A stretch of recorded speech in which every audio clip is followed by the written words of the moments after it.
감사합니다.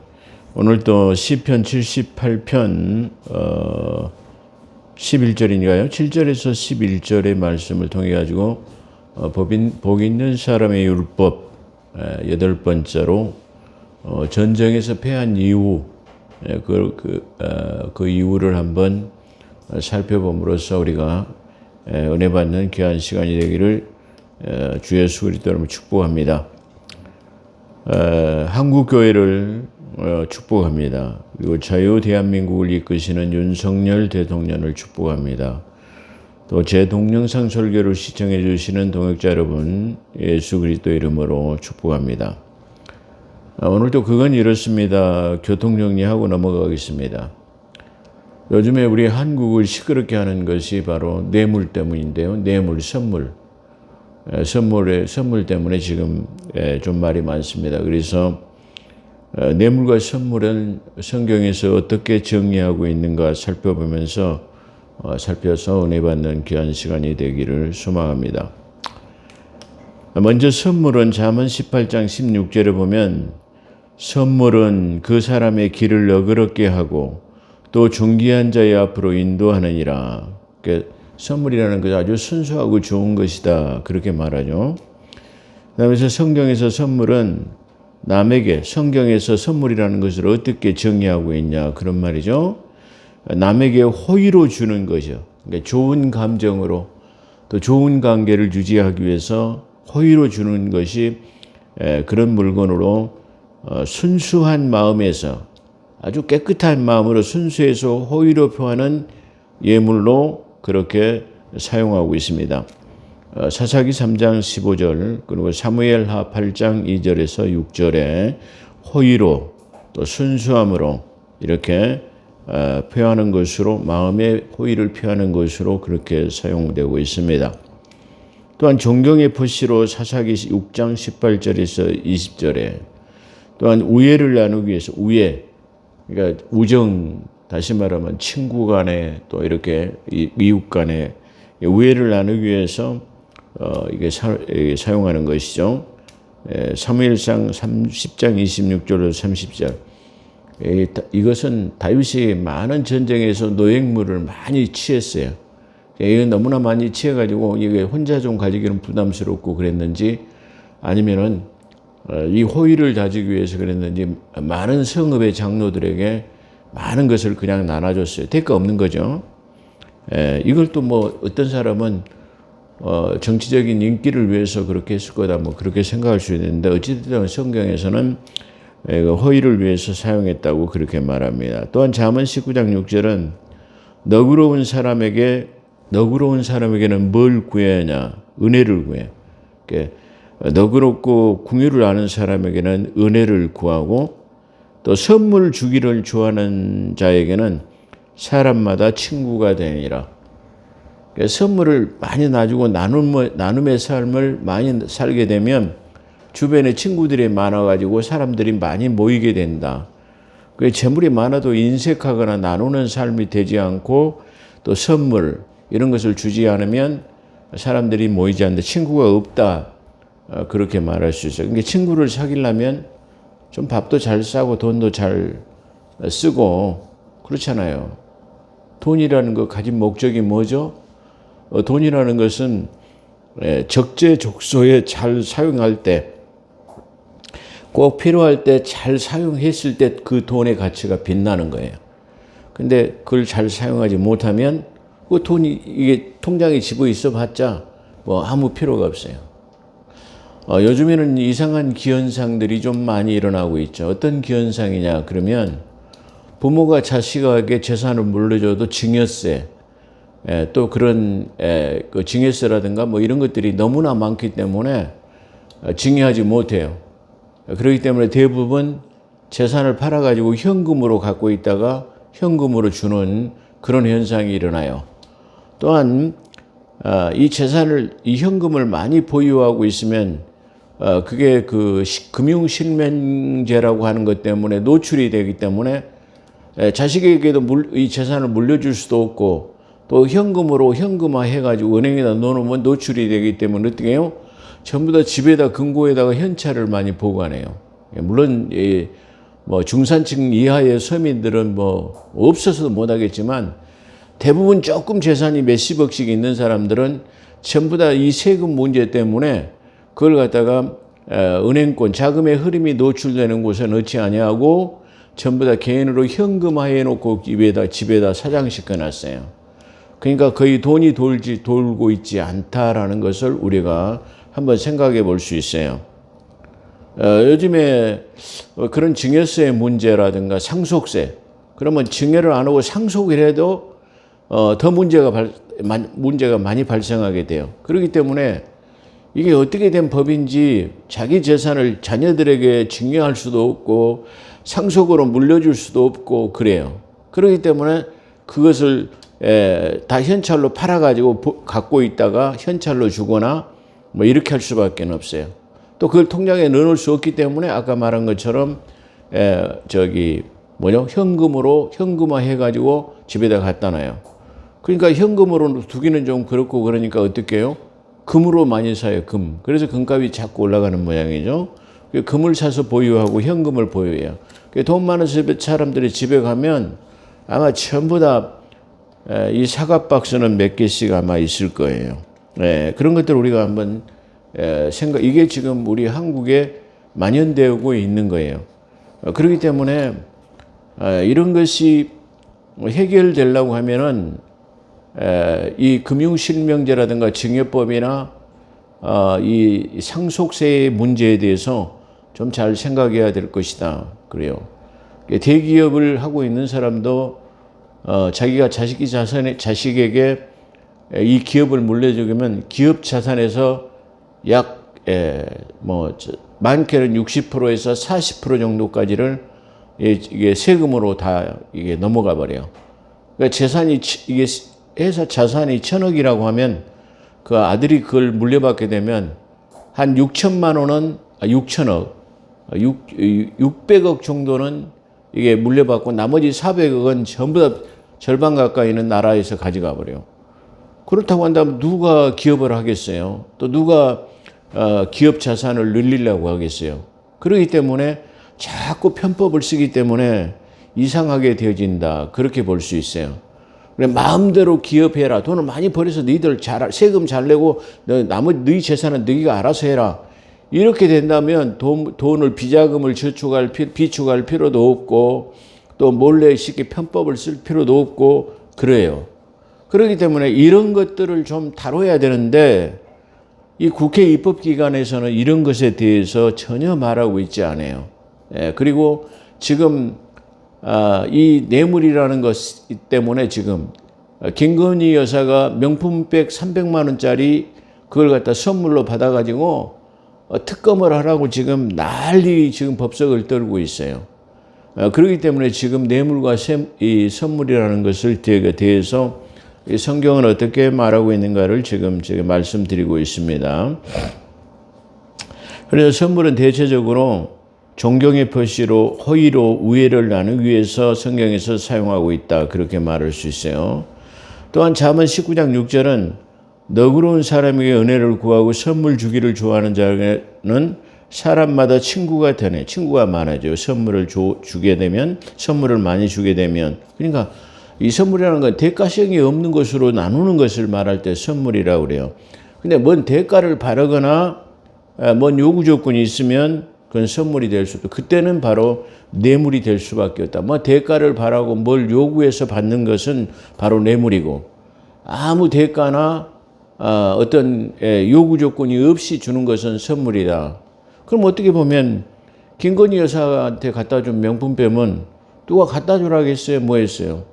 그리고 뭐 요구 조건이 그거 갖다 주고 뭐 특혜를 달라고 하고 뭐 인허가를 내달라고 그런 거 있어요? 없어요. 그냥 목사라는 사람이 그냥 갖다 줘요. 물론 그 목사도 문제가 있는 사람이죠. 왜 그러냐면은 목회를 하고 있지 않는 사람은 제가 이게 사기꾼에 가까운 사람들이기 때문에 죄송합니다. 좀 이게 뭐 강한 어조로 제가 말씀을 드렸습니다만은 그 목회를 하고 있지 않는 사람은 목사 타이틀을 내려놔야 돼요. 목사라는 직분을.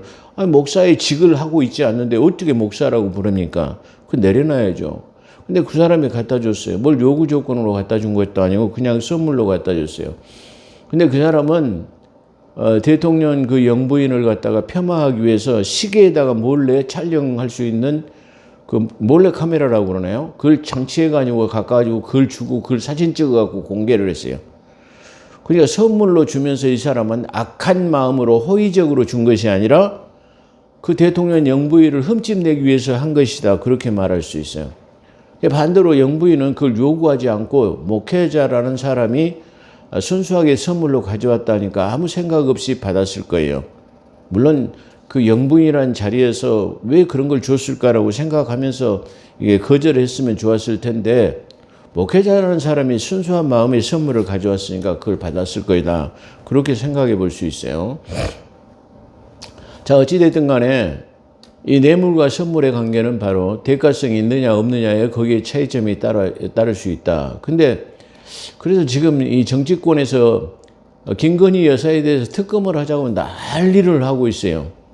근데 김건희 여사가 이 선물을 받기 이전에 김정숙 여사나요? 문재인 대통령 부인은 수억 원을 갖다가 돈을 탕진하고 막 자기 혼자 전용 비행기, 대통령 전용 비행기를 타고 인도를 방문하고 뭐 4억 원씩을 쓰고 그랬다고 그래요. 그래서 그걸 자기 명품백 싸고 막 이 사치한 옷들에 대해서 공개를 요구해가지고 법원에 고소를 해가지고 법원에서 공개하라는 이 판결을 내렸어요. 그런데도 법을 어기고 그걸 공개를 안 하고 국가 기록물로 15년 동안 공개를 못하도록 갖다가 딱 가둬놔 버렸어요. 이런 사람들이 아니 법원에서 판결을 내려가지고 공개를 하라 근데 공개 못한다고 해가지고 국가 기록물로 딱 집어넣어가지고 공개를 못하도록 그런 이상한 편법을 쓰고 있어요. 근데 그런 것에 대해서는 특검하라는 소리를 안 해요. 이상하게.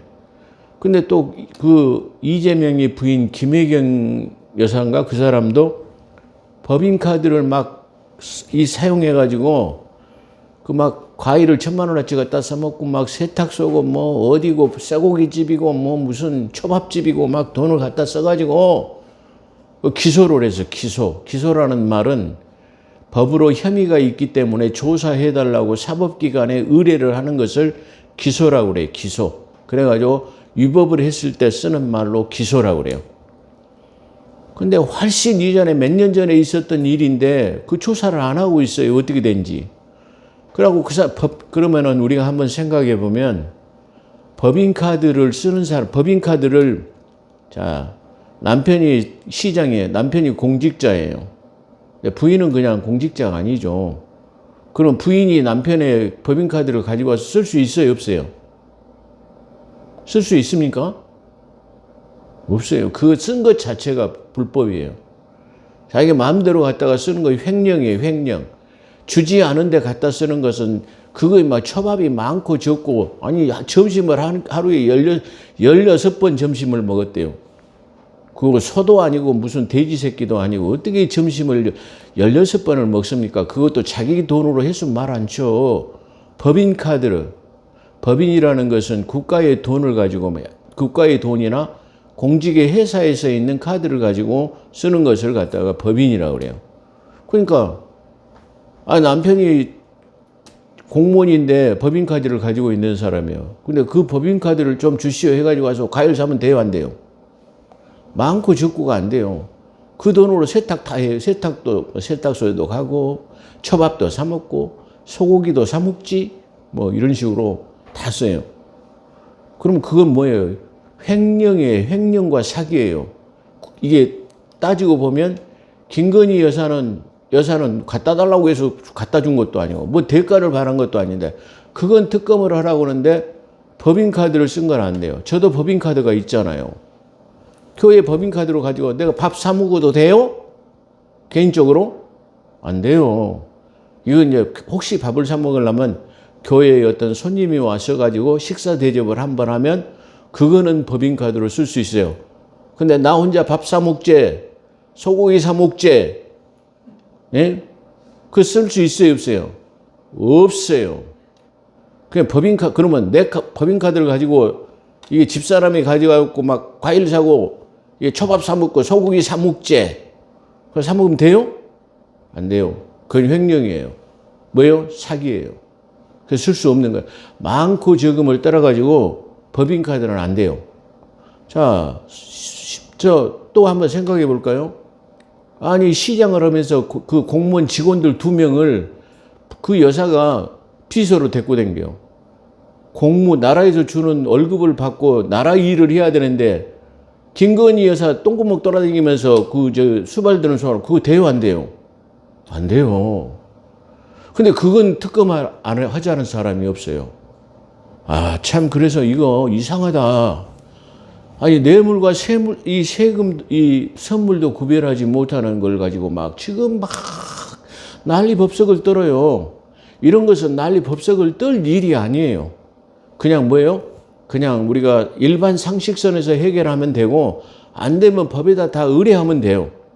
특검이 필요가 없는 거예요. 만약에 그게 법적으로 위법을 했는가 안 되면 고발하면 돼요. 그러면 뭐 어디서 판결을 해요? 경찰서에서 조사를 받고 검찰에서 판결을 할 거예요. 법이 죄를 졌다, 안 졌다, 혐의가 있다, 없다 할 거예요. 근데 아니, 명품백 300만 원 받은 거 가지고 특검하자고요? 아니, 경찰이 있는데 왜 특검을 합니까? 그러지 않아요. 몇천억을 갖다가 먹었거나 몇백억을 쓴 일이라면 조사해야죠. 특검해야죠. 근데 아니, 초밥 사 먹은 것, 그 개인 비서로 사용한 것, 소고기 사 먹은 것, 그건 왜 말 안 합니까? 초밥 사 먹은 거, 이건 왜 말 안 합니까? 그것은 왜 조사를 안 하고, 기소를 했으면서도 조사를 안 하고 있고, 기소도 안 된 것은 특검하자고 하는 거, 이게 우리 지금 뭐가 잘못되어 가는 것을 우리 한국교회에 이 국민들이 깨달아야 됩니다. 특히 지금 이 문제가 되는 건, 내가 항상 말하는 거면, 교회의 성도들이 바로 서지 않으면, 바로 서서 빛과 소금의 역할을 하지 않으면 세상은 부패돼요. 교회의 믿음의 사람이 빛의 역할을 하지만 세상은 어두워져 가는 거예요. 근데 지금 빛의 자녀라고 하는, 빛과 소금이 되어 하는 하나님의 자녀들이 뭐요? 소금이 되지 않은 부패한 것을 갖다 말하지 않는 거예요. 빛의 자녀로 살지 않은 거예요. 그러니까 어두워 가는 거예요. 소금이 되지 않은 게 부패되는 거예요. 그러니까 안 돼요. 다시 말하면 소금은 적은 것이라도 한번 우리 생각해 봐요. 배추를 한 단 사와요. 배추를 한 단. 그래서 소금을, 그 많은 배추의 양도 소금 한 점을 쫙 위에다 뿌리면 그게 절여져 버려요. 적은 양 가지고 부패를 막는 거예요. 그렇기 때문에 우리가 사람들이 말하기를 그래요. 오늘날 한국 교회에 그리스도인들이 1000만 명이라고 그래요. 1000만 명. 적게는 800만이라고 하는데, 이 사람들이 이 각자 세상에 가가지고 소금의 역할, 빛의 역할을 한다면 이런 일은 뉴스감도 될 수가 없는 일들이에요. 뉴스에 보도돼서는 안 돼요. 그래가지고 그거를 갖다가 국회에서 입법을 해야 할 사람들이 검찰의 일을 관여하고 특검을 하자 이런단 말이에요. 우리 자유 대한민국은 이 삼권 분리라고 하는 엄격한 분리를 가지고 있어요. 입법기관이라고 하는 국회는 헌법을 국민들을 잘 살 수 있도록 제정하는 것, 낙후돼서 잘못된 것을 고치고 시정해 나가고, 또 바른 것을 새로 세워가지고 이 국가의 대계를 갖다가 제시하는 것이 국회예요. 그 국회는 입법기관이고, 사법기관은 잘못된 것을 쉽게 말하면 간장하는 것이 사법이에요. 근데 죄를 지은 국회의원들이 이 사법기관에서 판결을 잘하면 막 탄핵한다고 그러고 갖다가 이상하게 그렇게 관여를 해요. 그리고 또 이게 판결을 하는 판사들이 뇌물을 받고 판결을 굽게, 이제 여기 나오겠습니다만은, 성경 말씀에도 나오겠습니다만은 그렇게 해요. 그래가지고 국회는 이 사법기관을 터치를 하고, 이 사법기관에서는 이 국회 말에 따라서 이게 똥개처럼 움직여요. 또 이제 행정기관인 국가수반들은 쉽게 말해 행정 업무에만 주력해야 되는데, 국회에서 막 뭐라고 하면 이게 위축돼 가지고 일을 못 해요. 이런 복지부 등의 사태를 바라볼 때 이건 누구의 책임이 가장 크냐? 그러면 교회의 책임이 큰 거예요. 그리스도의 삶을 산다고 하는 말씀으로 빛을 비추고 말씀으로 판결을 해가지고 뭔가 옳고 그름을 우리가 말해야 되고, 강단에서 목회자라고 하는 주의 종들이 오늘날 이 시대를 살아가는 성도들을 모아놓고, 다시 말하면 지난번에 제가 말씀드린 것처럼 칼바르트는 한 손에 성경을 들고 한 손에 신문을 들어라. 이 시대에 돌아가는 것을 하나님의 말씀으로 조명해가지고 성도들에게 옳고 그런 것을 가르치는 것이 뭐예요? 교회 기관이 해야 되는 거예요. 근데 교회에서 그걸 뭐예요? 말을 안 해요. 뭐 특검을 하자거든지 뭐 하자든지 무슨 뇌물을 받았건 선물을 받았건 가만히 있어요. 그걸 뭐라고 했어요? 지난주에? 그걸 짓지 못한 개예요. 왜 그래야 됩니까? 우리가 하나님의 말씀에 뭐라고 그래요? 마태복음 5장 37절에 옳은 것은 옳다 해라, 칭찬해라 말이야. 아닌 것은 아니다 말할 수 있어야 돼. 옳고 그런 것을 분별할 수 있어야 하는 것이 교회의 기관이다. 자, 그렇게 말할 수 있어요. 자, 정의합니다. 세속적인 선물은 반드시 조건이 따른다고 다니엘서 2장 6절에 말하고 있습니다. 그러니까 선물을 주기를 좋아하면 친구가 많이 생기죠. 그러나 이게 세속적인 선물, 그러니까 세상 사람들이 주는 선물은 뭐예요? 네, 저기 조건이 따르게 돼요. 그 조건이 따르게 된다고 다니엘서 2장 6절에 말하고 있어요. 그러므로 선을 넘는 세속적인 선물은 뇌물이 될 수 있습니다. 세상 사람들이 통용하는 선물은 세속적인 것, 그리고 세속적인 말 뇌물로 통할 수 있습니다. 그래서 출애굽기 23장 8절에 보면 이 뇌물이라는 것은 눈을 어둡게 하고 판결을 굽게 해요. 다시 말 판결을 굽게 한다면 반듯하게 하는 것이 아니라 꾸불통꾸불통하게, 전라도 사투리 말로 굽게 한다라는 말이에요. 또 사무엘상 8장 3절에서 보면 사무엘의 아들들이 판결을 굽게 했어요. 그래서 사무엘은 아주 정도로 하는 거야. 그냥 옳고 그런 것을 예리하게 해요. 그래서 사무엘이 만약에 어디 떴다 그러면은 이 성읍의 장로들이 평화를 위해서 오셨습니까? 아니면 전쟁을 위해서 오셨습니까? 다시 말하면 이게 우리를 축복해 주러 왔습니까? 아니면 질타하러 오셨습니까? 그렇게 무서워할 정도로 이게 쉽게 말하면 성읍들이 그렇게 사무엘을 이게 무서워했어요. 두려워했어요. 그런데 이 사무엘이 죽고 나 이 두 아들들이 재판장이 되고 다시 말하면 제사장이 됐을 때는 그냥 하나님 앞에 드리는 이게 고기도 먼저 지들이 먼저 처먹어 버려요. 예? 또 쉽게 말하면 뇌물을 받고 재판할 때, 그래, 잘했어, 괜찮아. 예? 막 이렇게. 압살롬이 말이야, 이게 임금이 되려고 성읍에 앉아가지고 이게 재판받으러 가는 사람들을 다 붙잡아 놓고, 야, 내가 말이야, 이 재판관이 왕이 됐으면 너희들 다 무죄로 만들어지고 너 문제 다 해결해 줄 텐데 말이야. 내가 안 돼가지고 말이야, 애통하다 말이야. 그래가지고 백성들의 마음을 뺏었어요. 지금 그런 시대 속에 살고 있어요.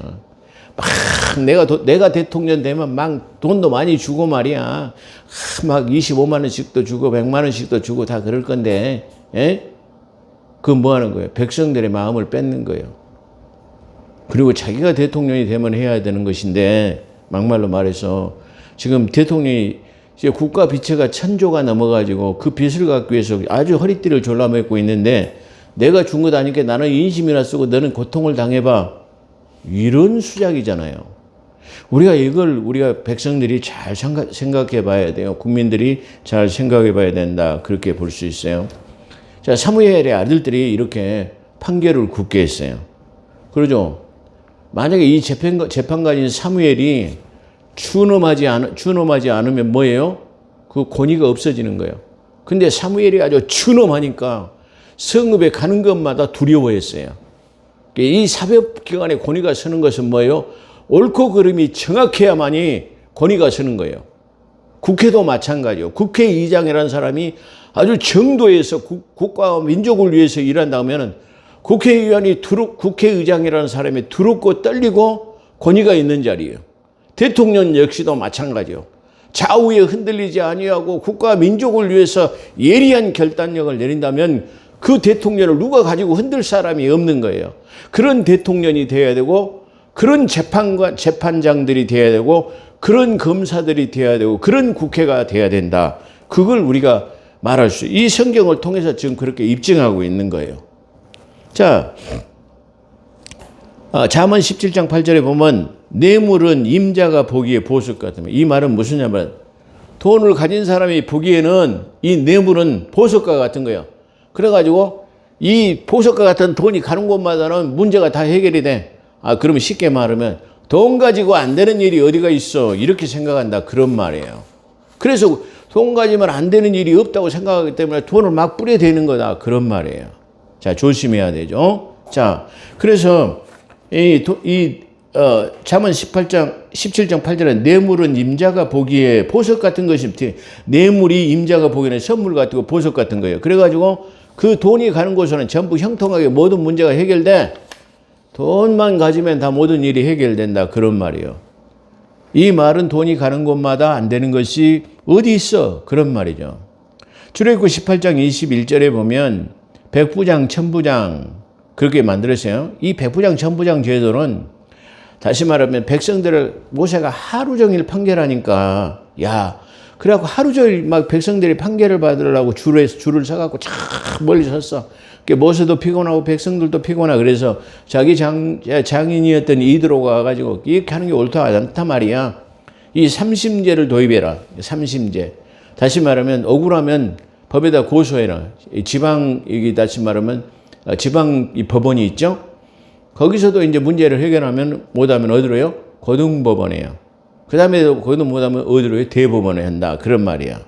그런 것처럼 백부장은 이 지방관청에 해당하는 것일 거예요. 천부장은 고등법원, 고등검찰에 해당하는 것입니다. 그래서 고등검찰에도 해결하지 못하면 어디로 가요? 모세한테 가요. 이 말은 그런 뜻이에요. 그래서 백부장, 천부장을 세워서 판결을 하도록 해다. 그러니까 이미 출애굽한 이스라엘 백성들은 다시 말하면 이 삼심제라고 하는 대법원의 판결까지가 있었다는 것을 우리에게 말해요. 그냥 보편적으로 된 거 아니에요. 자, 그렇게 해서 오늘날 재판관을 말하는 것으로 백부장은 1심 재판, 천부장은 2심 재판, 그리고 천부장이 해결하지 못하는 것은 모세가 하는 것으로, 이게 또 그 다음에 이 백부장이나 천부장을 세울 때는 어때? 제덕을 겸비해요. 제덕. 그러니까 지식과 덕을 겸비해야 돼요. 그러다 진실무망해야 돼요. 진실하고 무망, 허탄하지 아니하고 흔들리지 않는 그런 허망함이 없는 사람이라야 천부장이 백부장이 될 수 있단 말이에요. 결론으로 말하면 선물은 대가성이 없는 순수한 것을 말하고, 이 뇌물은 대가를 요구하는 어떤 후환이 있는 것이라는 것이 뇌물이다. 그러니까 어떤 조건이 따르게 되면 그것은 뇌물이, 아무리 좋은 선물이라 할지라도 어떤 대가를 바라거나 아니면 요구를 했거나 그러면 바로 안 된다라는 것을 말할 수 있습니다. 우리나라는 쌍벌 규정이 있죠. 주는 자도 처벌하고 받는 사람도 처벌하는 규정이 있지만 그게 잘 이행되지 않고 있어요. 지금 계속해서 그 언론에 보도되는 것들이 돈을 줬냐 받았냐, 네가 줬냐 먹었냐 안 먹었냐, 전달했냐, 뭐 이런 걸 가지고 지금 얘기하는데 참 안타까운 현상이다, 그렇게 말할 수 있습니다. 본문으로 은혜받습니다. 7절에 보면 오늘 시편 78편 7절은 그들은 누구죠? 이 에브라임 지파를 말하는 것입니다. 에브라임은 요셉이라고 하는 아주 믿음의 아주 축복을 많이 받은 그 야곱의 장자로 11번째 아들이었지만 첫 번째 아들 루벤이 범죄함으로 장자의 직분을 잃어버렸어요. 그래서 이 11번째 아들이 장자의 서열에 올라서 두 몫의 분깃을 받게 돼가지고 이 에브라임과 므낫세와 에브라임이라는 두 아들이 적과 꿀이 흐르는 가나안 땅에 두 몫의 분깃을 받게 돼서 두 사람이 두 몫의 분깃을 받았어요. 그런데 이 에브라임은 차자에 해당되는 것입니다. 그들은 에브라임 지파를 말하는 것으로, 그들이라는 말은 에브라임 지파. 이 에브라임은 요셉의 두 아들 중에 하나에 해당합니다. 이들은 어떻게 해서 지금 이게 전쟁에 실패했느냐? 전쟁에 물러갔다라는 말은 전쟁에 패배를 했다라는 말이야. 우리가 지금 소련이 전쟁을 하고 있죠. 소련과 우크라이나. 만약에 전쟁을 패배하게 되면 처참한 폐허와 종속이 되어가지고 아주 모든 것을 잃게 되는 것을 말하는 것이에요. 전쟁에 지면. 그렇기 때문에 전쟁에 지지 않으려고 우크라이나는 아주 최선을 다하고 있고, 또 서로는 반드시 한번 시작했기 때문에 승리하려고 하는 두 자존심 대결이 있어가지고 지금 많은 시간이 지났음에도 전부 지금 전쟁은 지금 끝이지 않고 있다. 그렇게 말할 수 있어요. 자, 그렇기 때문에 하나님께서 행하신 그들이 이 사람들, 이 에브라임 사람들이 왜 이 전쟁에 졌냐면 이 에브라임 지파는 이스라엘 12지파에서 가장 용맹한 지파가 어디 지파요? 이 에브라임 지파였어요. 예, 그렇기 때문에 이게 계속해서 말하겠습니다. 근데 이 에브라임 가장 그 12지파에서 용맹하기로 유명한 이 지파가 전쟁에서 지금 져버렸어요. 져버린 이유를 말하는 거죠. 져버린 이유는 첫 번째로는 살아계신 하나님께 소망을 두지 않아요. 우리는 무슨 일이 당면하였더라도 어떤 일이 오더라도 살아계신 하나님께 소망을 두어야 합니다. 근데 이들은 살아계신 하나님께 소망을 두지 않고 하나님께서 행하신 모든 이적과 표적을 기억하지 아니하여, 다시 말하면 기억하지 아니하고 하나님께 수여하신 율법을 지키지 않았다라고 성경은 말합니다. 이 말은 무슨 말이냐면 저들이 적과 꿀이 흐르는 가나안 땅에 지금 들어가가지고 어떻게 해요? 그 땅을 건너기 전에 수많은 기적을 봤어요. 여리고성이 무너지고 아이성이 무너지고 요단강이 갈라지고 만나를 먹고 이런 것들을 전부 기적을 목격했는데 그 살아계신 하나님의 이적과 표적을 봤음에도 그냥 그건 그냥 그때 일이고 그냥 잊어버린 거예요. 하나님의 은혜를 상실하고 사는 거예요. 결초보온이라는 것처럼 우리는 은혜를 입었으면 거기에 감사할 줄 아는 그런 사람을 결초보온, 반드시 은혜를 갚는 사람이라고 그렇게 말하죠. 그런 것처럼 이게 하나님의 은혜를 기억하지 못한 거예요. 그리고 그 기사와 표적을 행하신 능력이 하나님에게 소망을 두지 않은 거예요. 그래서 그들은 광야에서 쓰러진 조상들을 완고하고, 그러니까 광야에서 쓰러진 사람들이 뭐냐면은 하나님을 대적하고 하나님을 믿지 못하고 그래가지고 전부 다 광야에 쓰러졌어요. 그런데 이 조상들이 완고하고 패역한 세대처럼 그들의 마음이 정직하지 못하며 그들 광야에 있는 부모들이 이게 다 거기서 쓰러지고 죽은 사람들처럼 이 지금 에브라임 지파 이 사람들도 살아계신 하나님께 소망을 두지 않을 뿐만 아니라 하나님의 기적과 이적 표적을 갖다가 기억하지 않을 뿐만 아니라 또요 마음을 정직하게 두지 않았어요. 그래서 하나님은 사람의 마음과 생각을 갖다가 통찰하신다 그러죠. 우리 살피신다 이 말. 멀리서도 우리 안고 일어섬을 알고 계시는 하나님입니다. 사람의 마음을 다 알고 계시는 거예요. 그 마음이 진솔한가, 아니면 가증스러운 것인가, 아니면 허탕한 곳에 두고 있는가, 진실무망한 곳에 두고 있는가, 그것을 알고 계시는 하나님인데 하나님께서 지금 에브라임의 그 심령 상태, 마음을 지금 아시는 거예요. 그래서 그들은 심령으로 내게 충성하지 아니하고 그 이 세대를 본받지 않아야 되는데도 불구하고 그런 것을 말한대. 그런데 이렇게 지금 패역한 사람들을 하나님께서 전쟁에 패하게 한 이유는 뭐냐면 지금 이 전쟁을 통해 가지고 그들이 잘못된 것을 돌이키려고 하는 것에 목적이 있다. 그런 말이에요. 그러니까 우리가 때로 신앙생활 잘 해놓는데도 시련이 달고 때로는 시련도 오고 고난도 닥치고 어려움을 닥치게 되죠. 그럼 그건 뭘 하기 위해서? 뭔가 우리가 지금 하나님 앞에 바로 서지 않기 때문에 하나님께서 나에게 이것을 시정하면 나에게 엄청난 축복을 주시겠다라고 하는 그런 생각에 감사한 마음으로 변화를 받아야 돼요. 그리고 뭔가 우리가 어디서 떨어졌는가를 기억해야 돼요. 그래서 요한계시록에 보면은 수없이 너희가 어디서 떨어졌는가를 기억하고 그랬잖아. 우리가 잘 생각해 보면, 내가 이게 무엇을 잘못했지? 예를 들어 길을 지나가다가 돌불에 걸려가지고 탁 넘어지려고 그래요. 그럼 저는 그 순간 그걸 통해서도 지금 내가 하나님 보시기에 내가 잘못된 생각을 했는가? 주님 용서하십시오. 바로잡아 주십시오. 저는 그 순간에도 그렇게 말해요. 그렇기 때문에 우리가 그것들을 한번 잘 생각해 보아야 된다. 그런 말이에요. 그래서 하나님께서 지금 이 에브라임 지파를 징계하는 이유는 바로 그런 것 때문에 그런 광야에서 쓰러졌던 조상들을 닮아가지 않도록 본받지 않고 바로 서도록 하기 위해서 이 징계를 내리셨다. 그런 말이에요. 그래서 우리는 이 말씀을 통해서 깨달을 수 있는 것은 하나님께서는 우리의 심장폐부를 살피시고 안고 일어섬을 아시는 분으로 그분의 징계와 질책은 우리의 의의 길로 인도하시기 위한 그런 목적이 있다라는 것을 기억해야 될 것입니다. 그리고 에브라임 자손은 무기를 갖추고 활도 가졌으나, 그러죠. 이 말은 무슨 말이냐면은 아주 전쟁에 능한 용사들이었고 아주 이스라엘 12지파에서 전쟁을 가장 잘하는 지파였기 때문에 완벽한 무장을 갖추고 있어요. 중무장을 하고 있다 이 말이야. 활도 가지고 있다.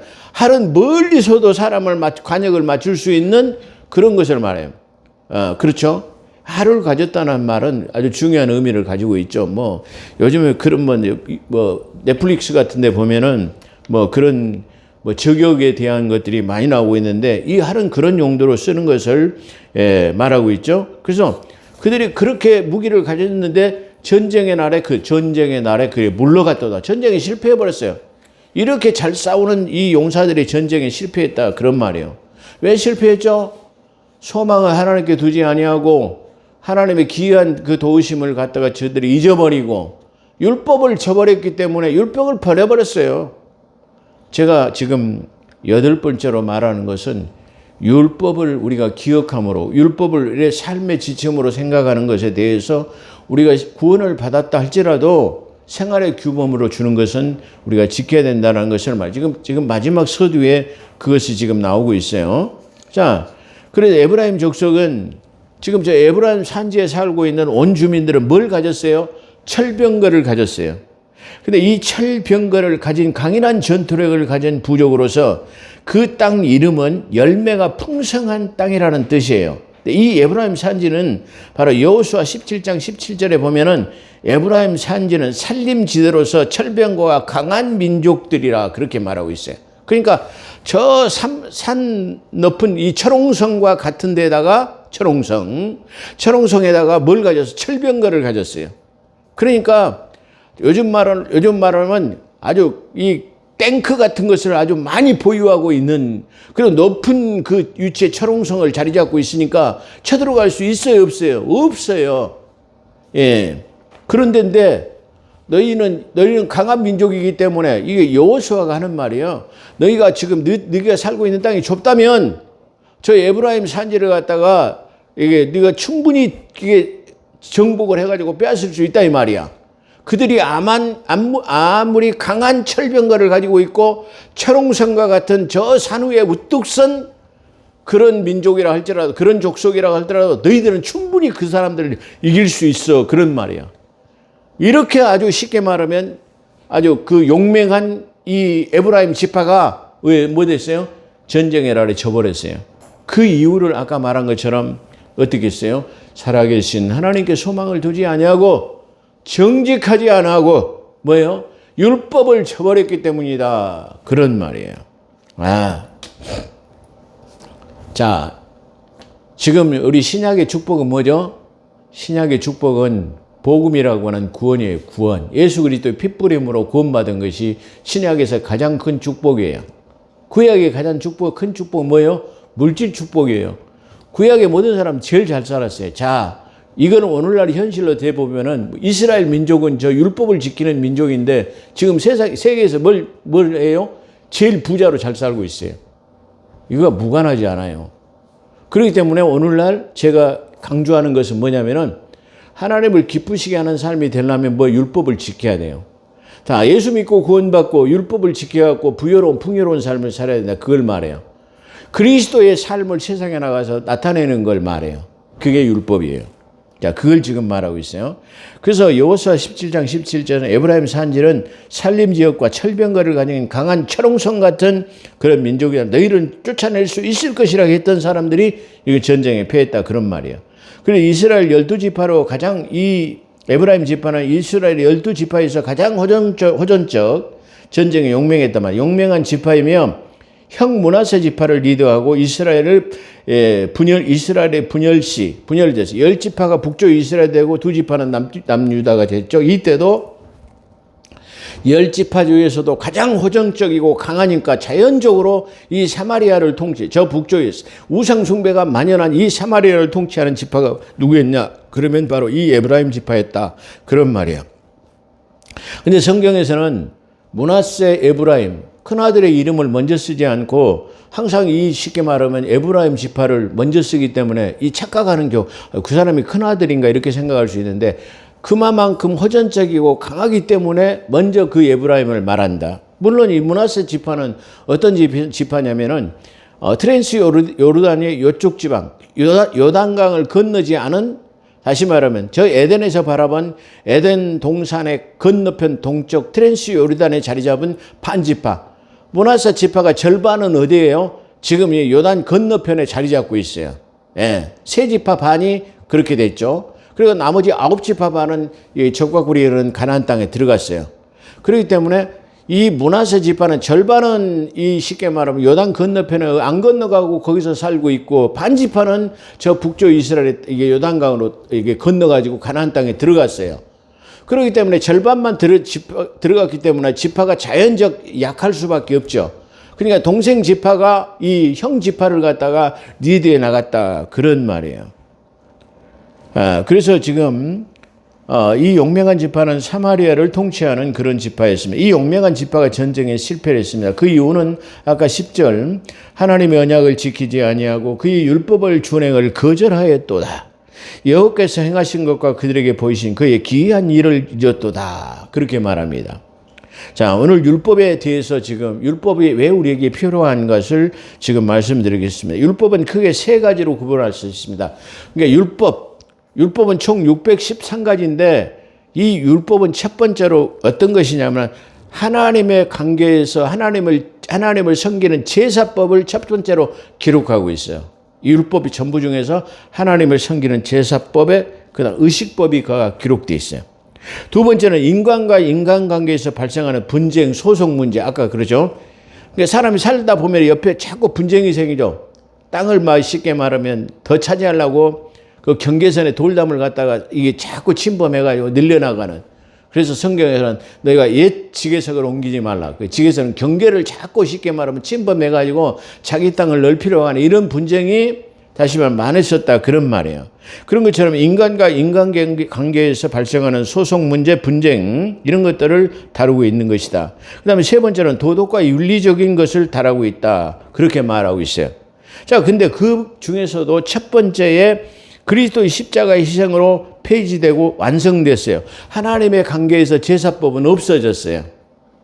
그러니까 주로 이 율법이 하나님의 제사법, 의식법에 대한 것, 그 다음에 인간과 인간 관계에 다시 말하는 분쟁 문제, 소송 문제를 말하고, 세 번째로는 도덕관, 도덕질하고 사기하고 뭐다고 이런 것들, 그런 것들을 지금 했는데, 첫 번째 하나님에 대한 제사법은 이게 폐지됐다, 그런 말이에요. 왜 그러냐면 히브리서 10장 1절로 14절, 18절을 보면 구약의 제사는 11절 온전케 될 수, 구약의 제사는 온전케 될 수 없으나 예수 그리스도가 온전케 하셔버렸어요.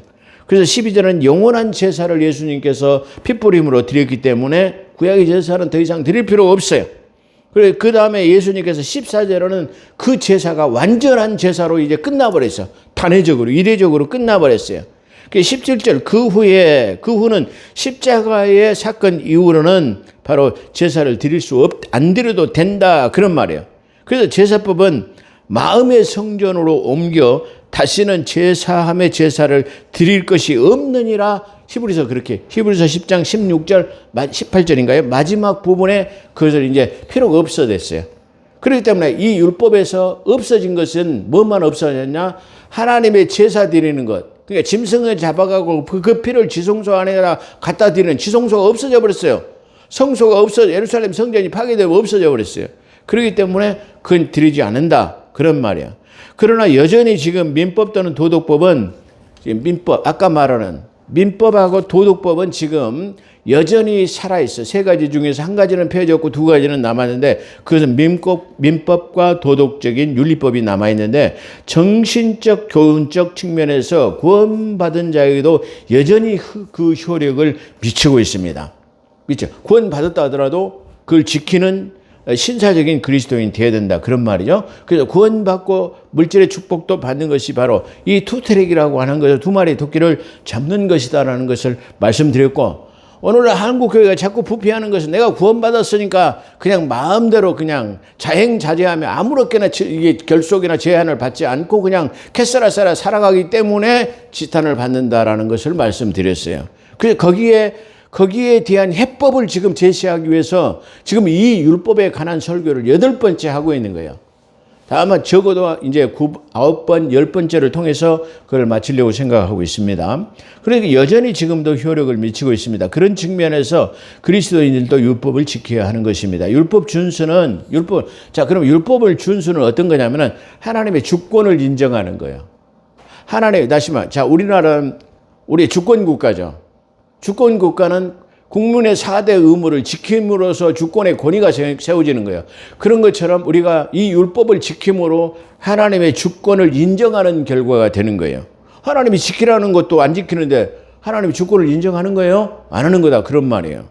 그리고 예수님께서도 제가 서두 쪽에서 말씀을 드렸습니다만 내가 율법을 폐하러 오는 줄 아니라 율법을 완성시키러 왔다. 1.1획도 편함이 없다. 그 다음에 예수님께서 십자가에 못 달려 죽기 전에도 너희가 나를 사랑한다고 한다면 내 계명 율법을 지켜라.